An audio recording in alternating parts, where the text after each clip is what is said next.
Welcome everyone. Thank you for joining us for today's webinar. I am Saukartika from TSI and I would be the moderator for this session. Today we are presenting Dfdl and the presenter is Mr. Ed Jordan. Just a little housekeeping before we get started. If you have any questions during the session, please click on the hand raise button so that you'll be unmuted to proceed with your questions, or you can enter your question in the chat box. Without further ado, we will turn the time over to Mr. Ed Jordan, presenter today. Is a director software developer who have been associated with TSI for over 20 years, and his fortes are zTPF, C, and assemblers. Ed, you can proceed with your webinar now. Thank you. Thank you, Saukartika. Hello, and I'm Ed, and today's webinar is about Dfdl support in zTPFGI. It will be mostly a demo, but we have a few PowerPoint slides that we'll look at as well.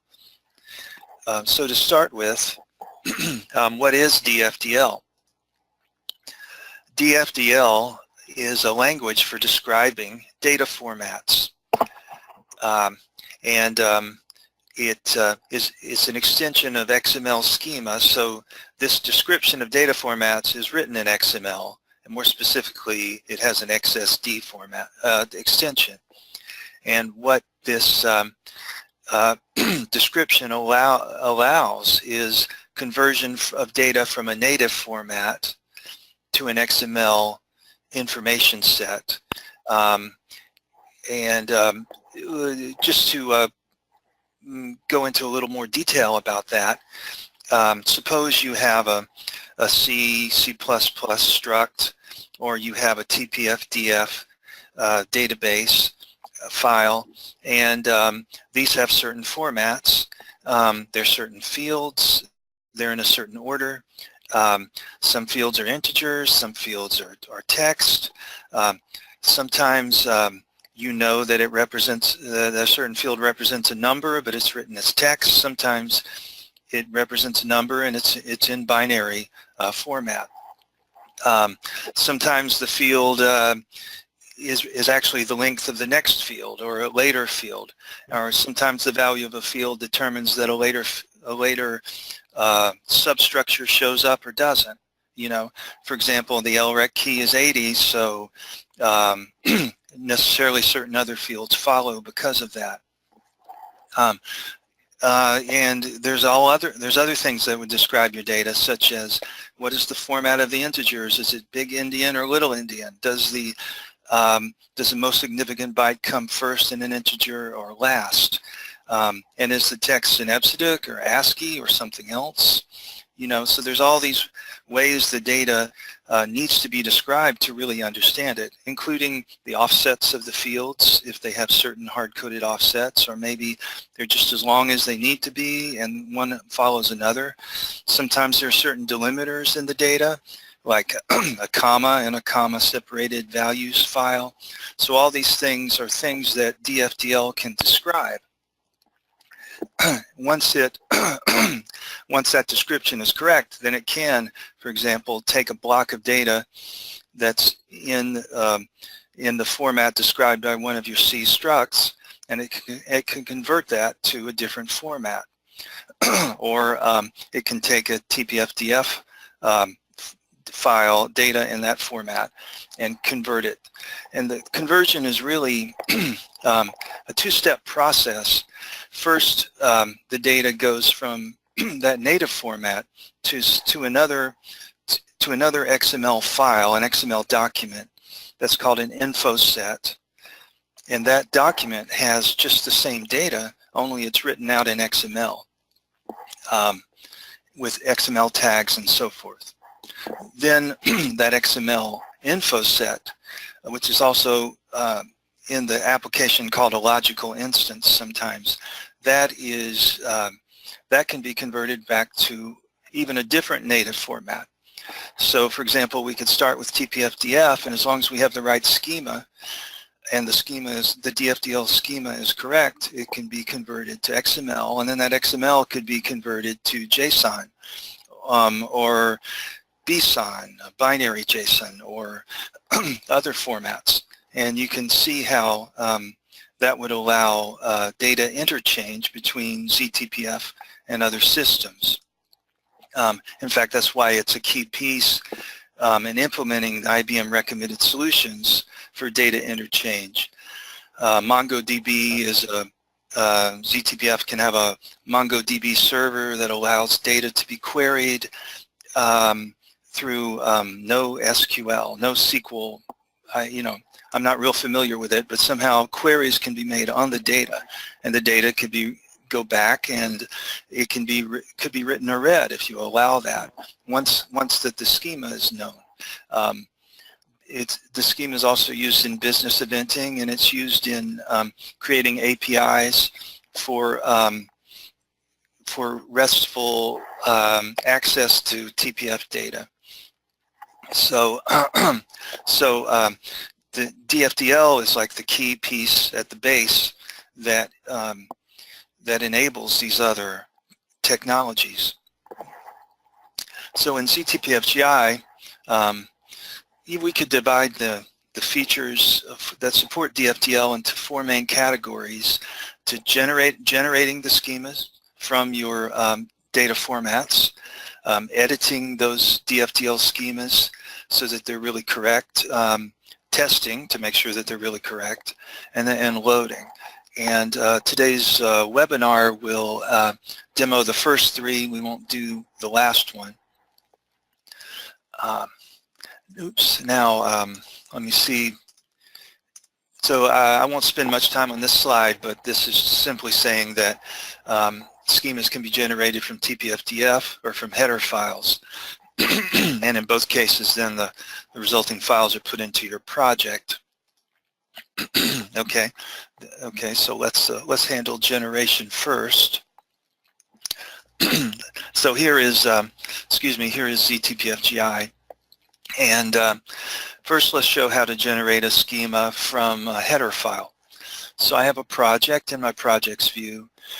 The project has an includes folder that has the header files in my project. And I also have a Dfdl folder in my project that contains schemas that I've generated already. And so when a schema is generated for this for a header file in this project, it's put down here in this folder. So I'm going to generate schemas from this particular header file. This header file has a couple of structs. One is, let's see, one is db timestamp _s, another is line iota _s, and you can see they have certain fields in the structure, and this can be described by Dfdl. So to generate the schema, we would right-click on the header file and select Generate Dfdl Schema. And now we're going to get some messages in the output, and at the end, if there were any errors, it would tell us. Generally, there would be errors if you can't compile, correctly compile a program in your project. You probably can't correctly generate a schema either, because it depends on some of the same, make TPF is called, it depends on some of the same basic supporting system.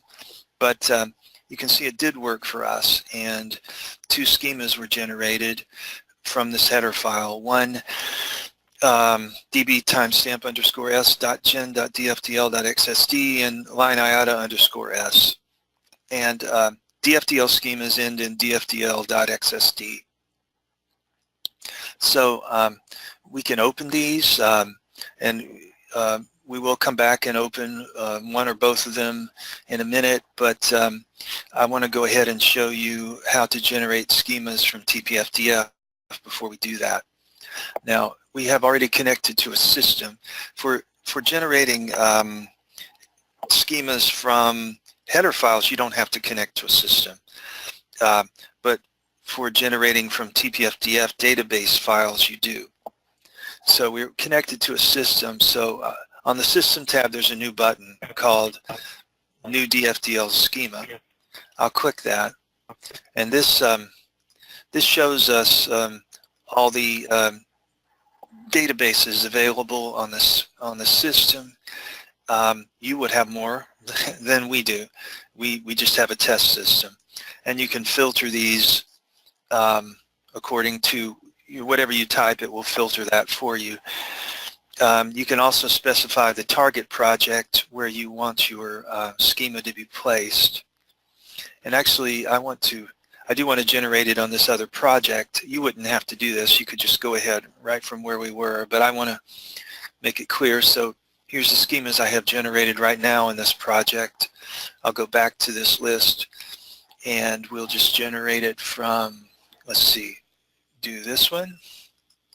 And that's the right project, so I'll say OK. Now we'll get some messages in the output view that tell us what's happening. The processing is completed. And as you can see, we did gr27sr, and that schema has been created down here, and the project has been refreshed. So that's really all there is to generating, and I think we can move on to editing now and talk about how that works. So to edit the schema file, I said I would come down, open one of these in this other project, so I will. Let's open this one, db timestamp. So when you double click a Dfdl schema, a new editor opens. A couple of things happen. The new editor opens with the schema information inside of it, with the schema, and then also a new layout opens, and the layout has a certain ribbon added, and it has certain other views, supporting views also added to support the Dfdl editing and testing. So okay, so this is the what we call the grid view of the schema. The editor has 3 tabs: grid, source, and test. Test is used for testing, so we'll talk about that later. But the grid view shows certain important columns, certain important attributes that you can change, and it shows and then you know, you can come in and you can change these values, and most importantly, you can add sample values, but we'll talk about that in a minute. Before we get to talking more specifically about that, you notice that an error popped up down here, and this is saying on line 33, this was a freshly generated schema, but you'll often have errors in freshly generated schemas because they don't generate perfectly, and it says property length is not defined. And this is occurring in the error tab. So if we double click there, that takes us to, well, it was already showing, so it wasn't very dramatic, but that takes us to the field with the problem.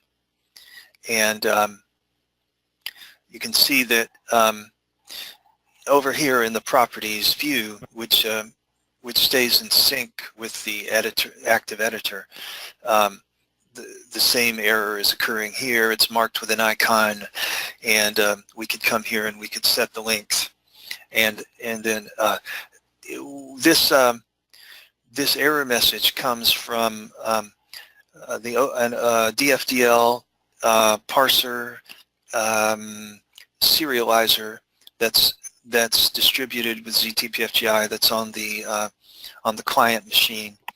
And so when we open a schema, to validate it, we run it through the parser serializer. And anytime then after you make a change and you save your schema, we run it through and validate it again and show the errors down here. So I won't worry about exactly the right value to put for length here. I'll just put a value, and I'll hit enter, and I'll save. So I'm hitting Control S right now, or you could click save up there. So I hit Control S. So now we're going to run it through the validation again, and you can see the error went away. So that doesn't mean 50 is the right value. It just means that we're no longer violating the rules of the schema that said that the length had to be specified. So that's an example of correcting errors. Other types of, there's many other types of editing that you can do here. You can, for example, move fields around. Maybe they're not in the right order. So you can right-click and say move down, and you see months moved down. Or there are keyboard shortcuts for that, Control up and Control down. So if I do Control down, you can see month is moving down, and Control up and it's moving up, and so like that. All of these edits that you do to the schema are undoable and redoable. So I've got the undo button, or you could hit Control Z. You can see as I click the undo button, month is moving back through all the steps that I made it go through when I moved it around, or redo will move it, you know, and redo those changes. Before I forget, I want to talk about the source tab. The source tab shows the source of the schema, as you would expect. So it shows the actual XML, and you can word wrap it if you want to, or you can take off word wrap if that's clearer to you. And what is selected in the source tab it also, if possible, stays in sync with the grid when you switch back and forth. So if I, here's something called -1, so we'll put the cursor there and we switch back to the grid. -1 should be highlighted. Yes, it is. Okay, that's good. And and if I then do -2 and go back here, -2 is highlighted.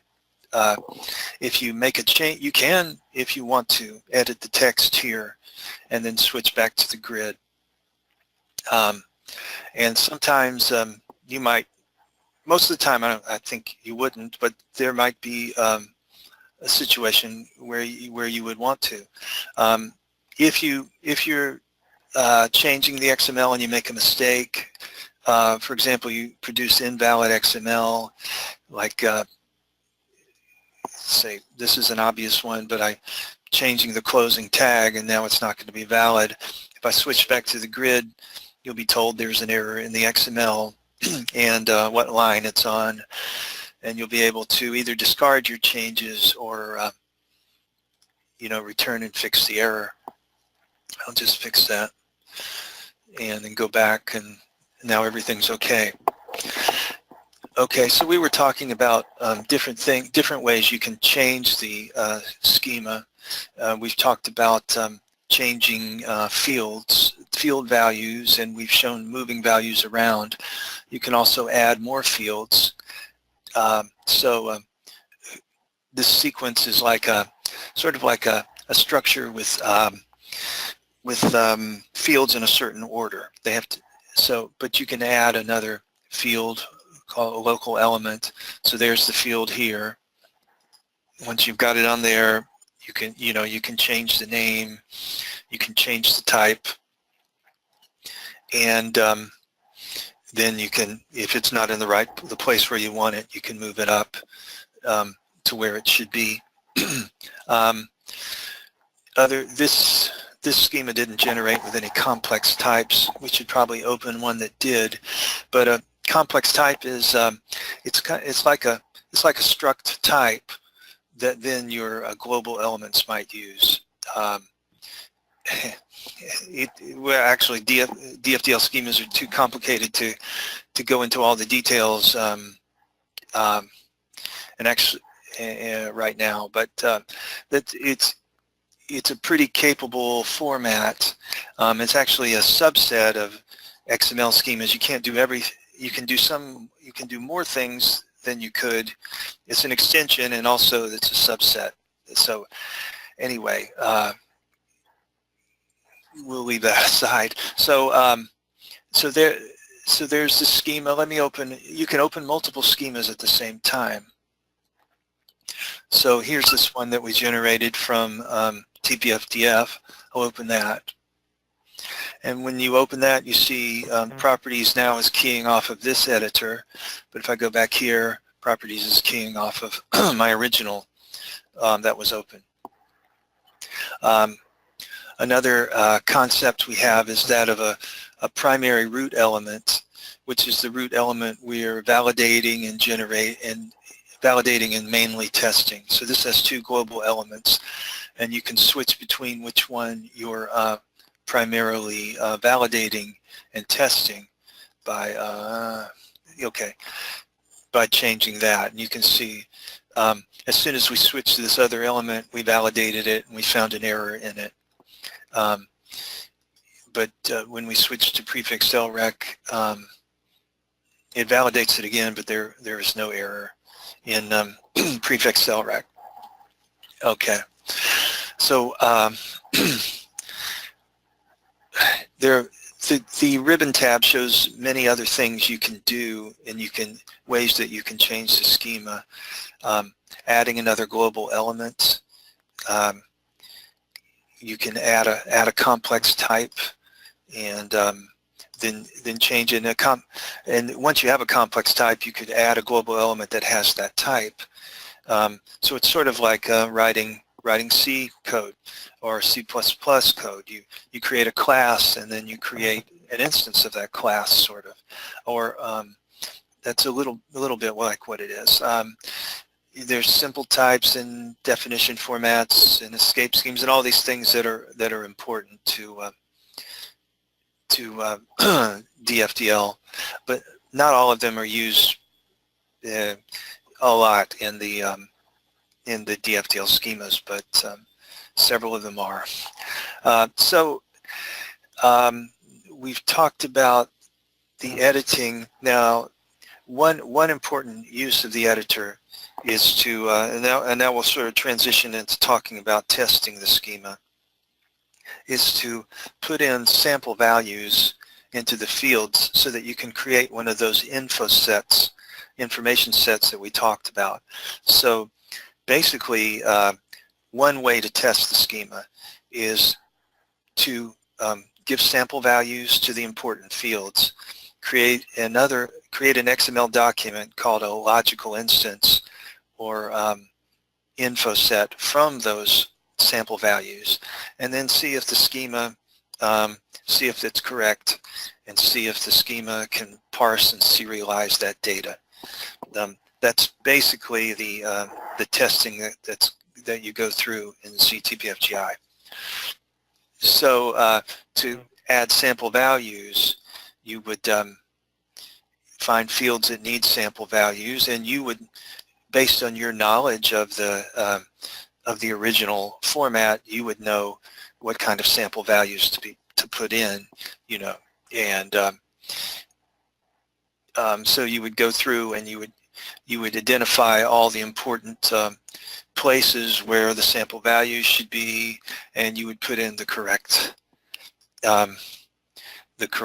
values. And I'm just typing random values right now, except I know that this should be 80 because this 80 determines which choice is here. And that reminds me of one more thing that I should talk about in the editor, which is the Dfdl Expression editor. So for certain fields, certain attributes can have Dfdl Expressions, which is almost, it's in the XPath languages. It's almost like a little coded statement telling the schema how to behave. So you could say the value of this, you could say the value of this field should be the value of another field, but modified in some way. And that's the kind of thing that a Dfdl expression can do. So let's see, to do a Dfdl expression, you would have to find, can't remember, okay, you would find a field that can be changed by Dfdl expression. You would right-click it and say XPath expression dialog. Then we have the XPath expression dialog sort of wizard, and this would allow you to create a Dfdl expression to fit there. So Dfdl expressions, these are the fields that would be available, and if you want, you can drag and drop them down so you don't have to know how to reference that field. It would be put in there for you, and then you could do certain things to the field based on whatever purpose you're doing in the expression. So it also there's functions you can use inside of the expression dialog. So and you can do that, and you can say, in type ABCD contains ABC or whatever. So anyway, you can see that it's like a little programming language where you can say, for this value, I want you to go through this process and programmatically create the value for this field. Okay, and there's also in this dialog box there is autocomplete. So if you didn't want to go through here and look in the categories and find the right function you want to use, you could say just start typing and then hit Control Space, and then it shows you all of them, and then you can keep typing until you find the one that you want, and you can put that in. So that's the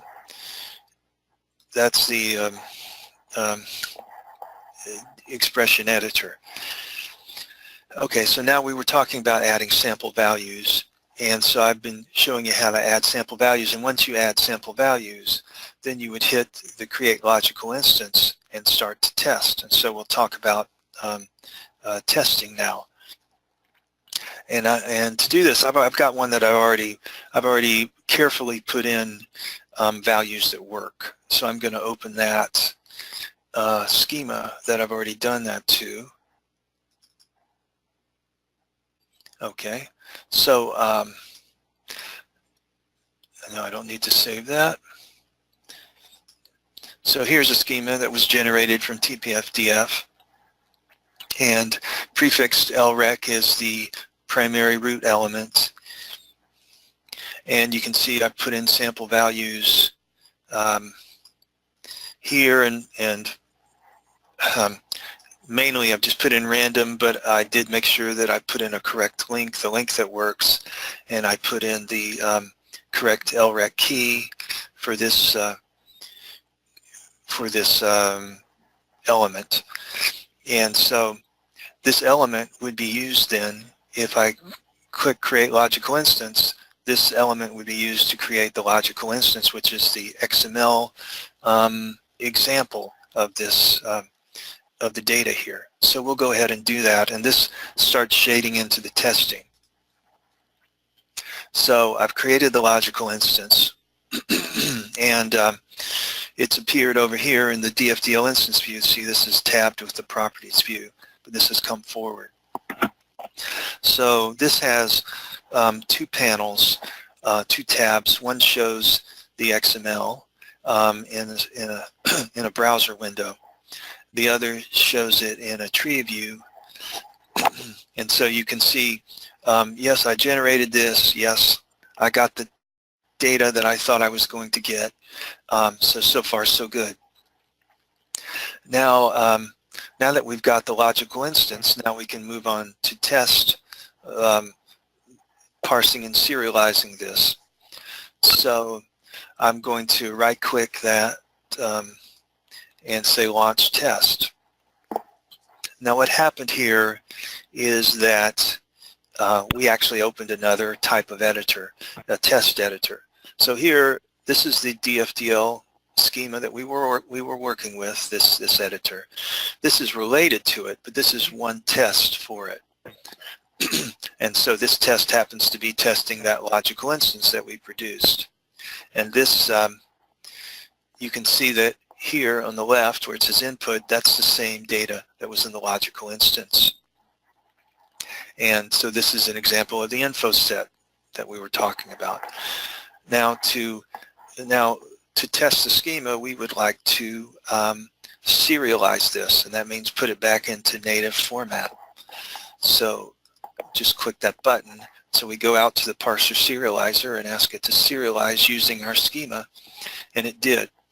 So now we can look here and see, does this look correct? I mean, you'll be familiar probably with if you were doing a DF file, database file, you'd be familiar with how the data is supposed to look.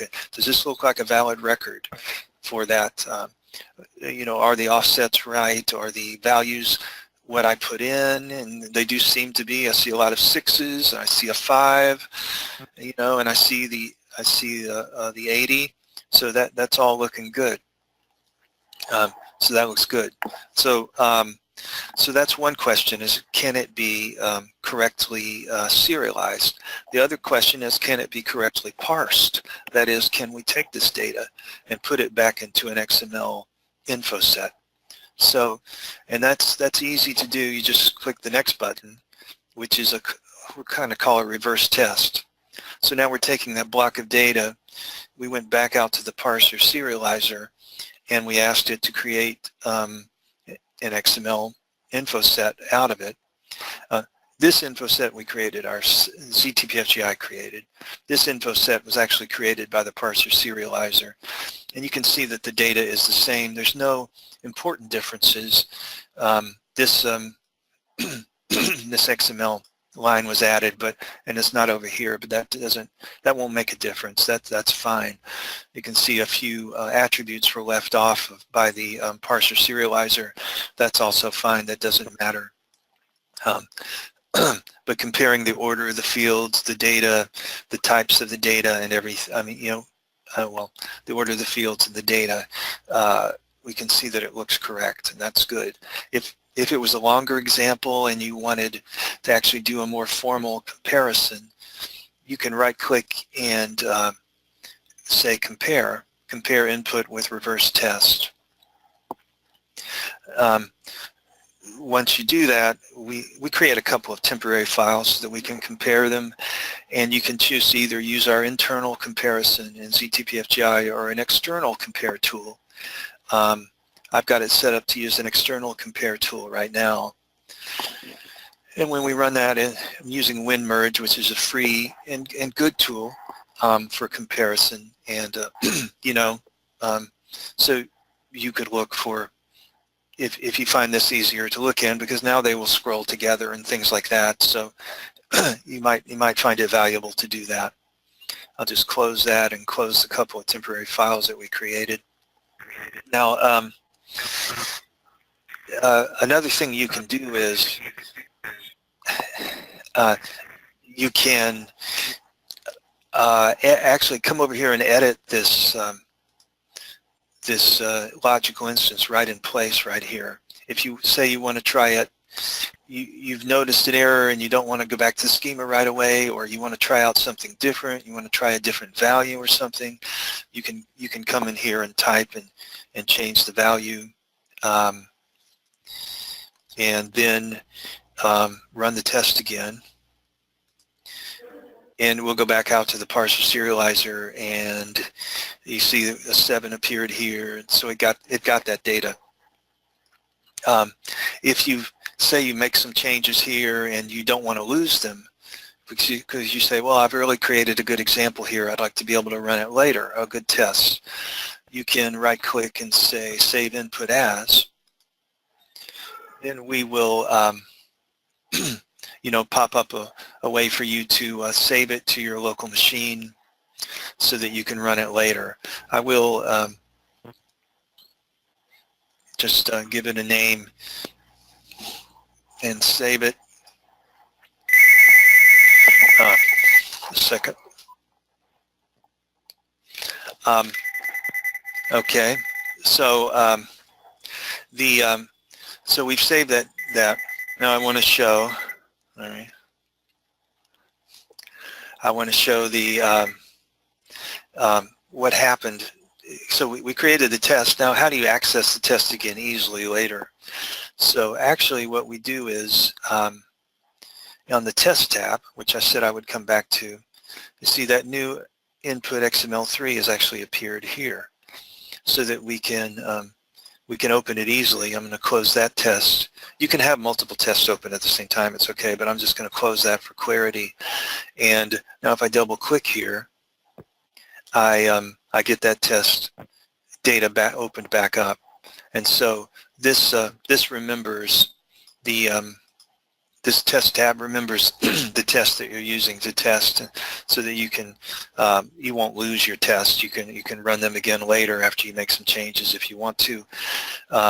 You can also then create a new test, delete a test, and so forth. You might create a test by dragging and dropping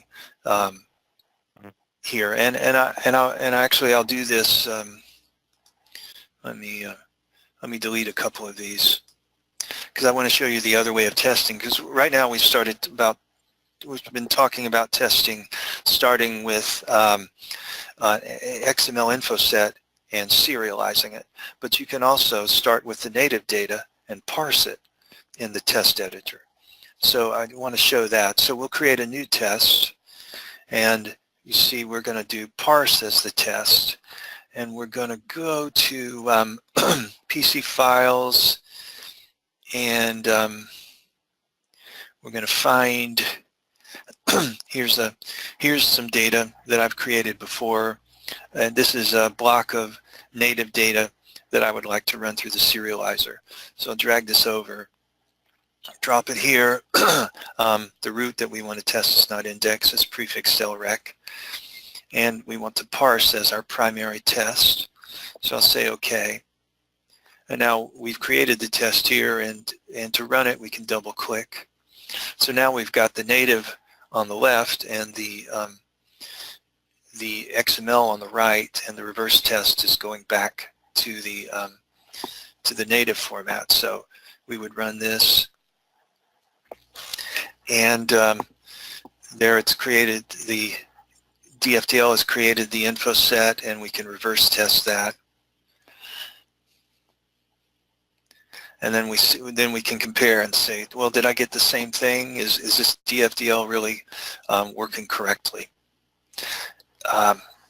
Okay, so that's the testing. There are a few other things you can do. You can, if you find it useful, you can, because some of your clients may be using JSON, and you want to see how this will look to them in JSON. You can convert XML to JSON, and there's the JSON version of the info set that we were looking at, and you can save that if you want to.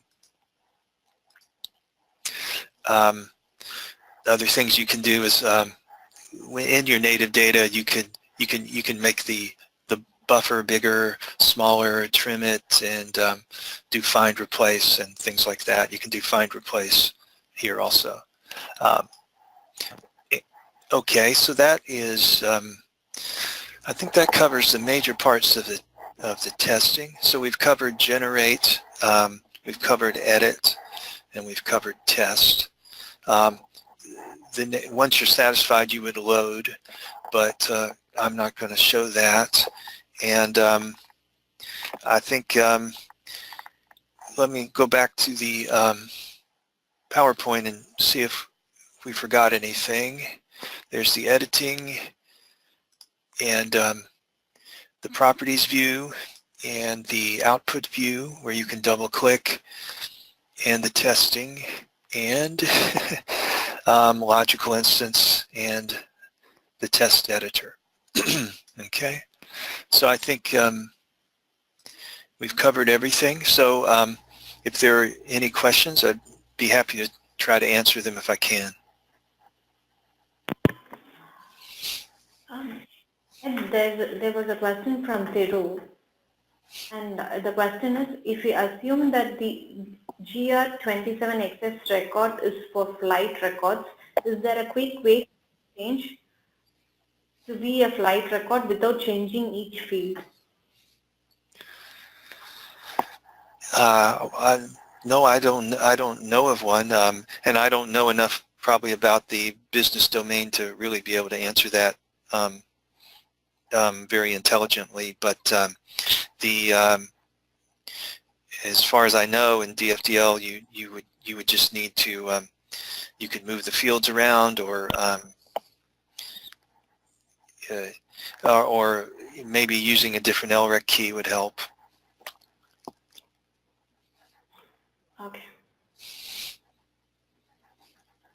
I want to change the name GR27 to flight name. Oh, can you change the name?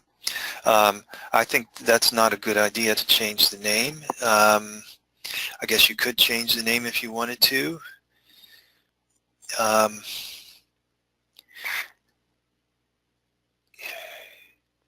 Yeah, I guess you could change the name. You could do a save as and change the name if you'd like. Okay. And he continues the question with meaningful to Java developer, that is why. Yeah, right. Well, yeah, I know that often the DFDL is being generated from C headers rather than TPFDF, and in that case, the developers are careful with the names that they set for their headers so that it makes sense to people looking at them. I mean, to their structs. I mean, I don't know all the ins and outs or what would be. I think that yeah.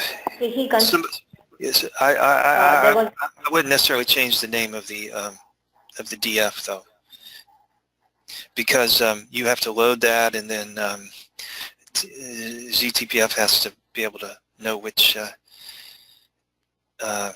database to go to. So I'm not sure about all that. Somebody who knows more could answer that. He also continues his question like there was a find and replace. Can we use that? You can use find and replace on the text editor. Yes, you can do find and replace. So if I go to the source, is what I'm saying. If I go to the source tab, there's a find and replace, and there's find and find and replace. You can find and replace here. If you have any questions, please click on the hand raise button so that you'll be unmuted to proceed with your question, or you can enter your question in the chat box. There's a question that is there any plans for an advanced webinar or session like this? So this because this was a lot of info. Yes, it was. It was a lot of info, and we could, for example, just to do a webinar on editing would be valuable, or just on testing. I think that's a good idea. A gentle reminder to the attendees: if you have any questions, please click on the hand raise button so that you'll be unmuted to proceed with your question, or you can enter your question in the chat box. Ed, it looks like we have answered all the questions, so we'll wind up the session. Thank you, Ed. Thank you, everyone. We appreciate you being here. A short survey will open up. You can specify topics for the upcoming webinar session. We will send you webinar follow-up email within a week's time, which will contain the link of this recorded session. If in case of any queries, contact customer support executive or write to productsinfo@tpfsoftware.com. Thanks again for joining us today, and we have webinars followed on second Wednesday of every month. We'll see you next time. Bye. Thank you.